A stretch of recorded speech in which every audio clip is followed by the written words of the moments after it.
You're finally ready to buy a house. You've got your down payment saved up, you've got your pre-approval done. In fact, you found the house of your dreams. And when you're finally ready to buy it, you go and you sign the final documents and you see a line there that says CMHC fees for tens of thousands of dollars. Of course, you're very curious and you ask, what is this fee for and why is it so much money? And your lender says, don't worry about it. It's just an insurance policy. Well, you're more curious than that. So you ask, what does this insurance policy cover me for? And the lender says, oh, no. It's not for you. It's for us, the lender. But you're going to have to pay for it. That's true. That's a real thing when you buy a house. Mortgage default insurance. You have to pay for it, but it's for your lender. And that's what we're covering on this episode of Bald Prairie Real Estate.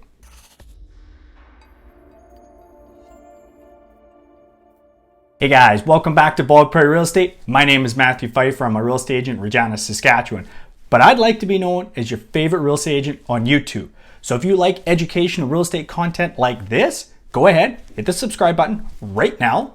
Or if you want to keep up to date on the Canadian real estate market, I do statistical breakdowns at the end of every month on the major real estate markets in Canada. So go ahead, hit the subscribe button so you don't miss any of those types of videos.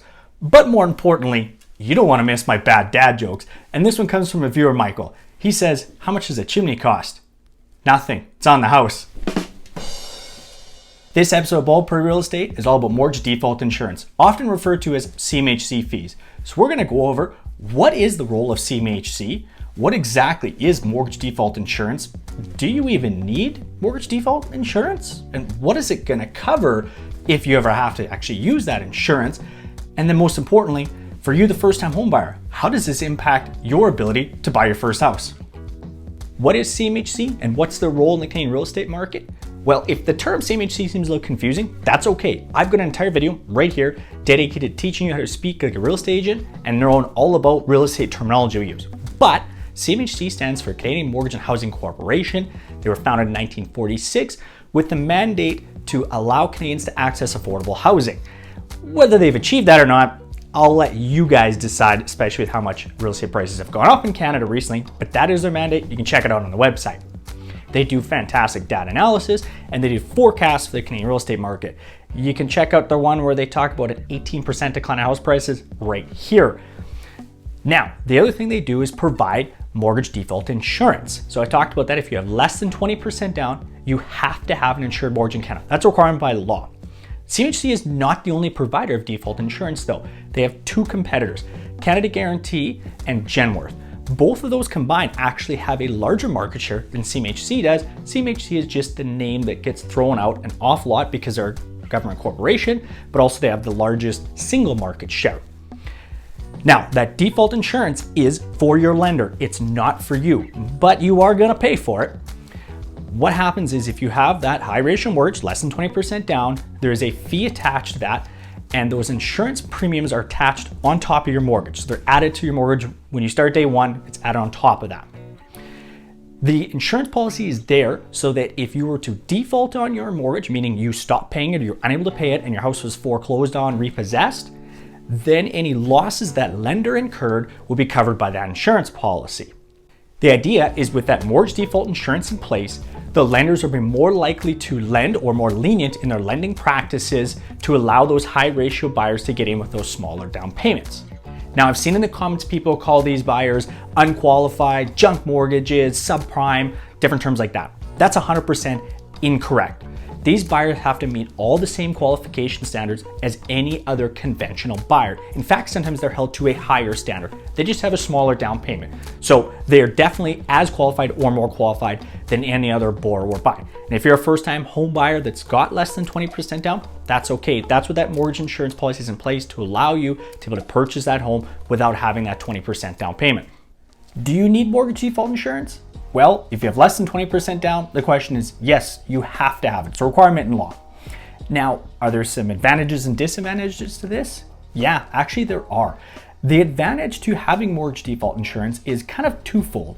First off is you actually often get lower interest rates, so you get a little bit of a break on the interest. The other advantage is you do get to buy the house because normally you would have to have 20% down, but because that mortgage default insurance policy, you can have a minimum of 5% down. Lenders as well sometimes are a little more lenient with their exceptions they allow. So if there's something that's not quite perfect on your file, there's sometimes some exceptions that can be made because they're comfortable knowing they have that default insurance policy. Now again, this doesn't mean that if you weren't qualified because you have mortgage default insurance, you are. No, you still have to qualify, period, end of story. Now, if you have 20% down or you're able to save up, is there an advantage to still getting mortgage default insurance? Well, like I said, you might be able to get a break on the interest rate, but you still have those fees, and I'm gonna put them up right here. But generally, whenever possible, if you have the ability to put down more than 20% down, it helps out an awful lot. The biggest advantage you've got is you have more equity in the property because you don't have those fees attached and you're putting that larger down payment. And of course, your mortgage payments are smaller because you're borrowing less. So when everything weighs itself out, if you have the ability, try to put 20% down on a property. But if you don't, mortgage default insurance allows you to put a smaller down payment. You just have to pay for it. So there is a trade-off to having mortgage default insurance, and if you have less than 20% down, you have a choice. You have to have it. So how do these CMHC fees impact a first-time home buyer? Well, as we've discussed, they're an added cost when you're buying a home. They're also an added step in the mortgage approval process. Your lender has to sign off on it, and so does the mortgage insurer. So there's a few extra hurdles to jump when you're getting a mortgage approved, when you're buying that first house, if you have to have an insured mortgage.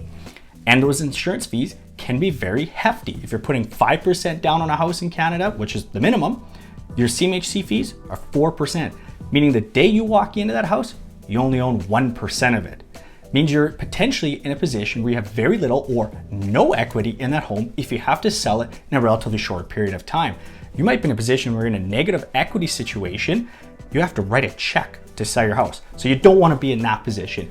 You want to make sure when you're buying your first house that you know what those CMHC fees are, how much is going to be added onto your mortgage, and what all is covered. So make sure you get that step covered off.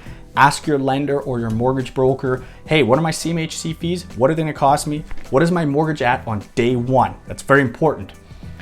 Now, if you're thinking about buying a house and you live in Regina and you've got more questions, I would love to sit down and chat with you.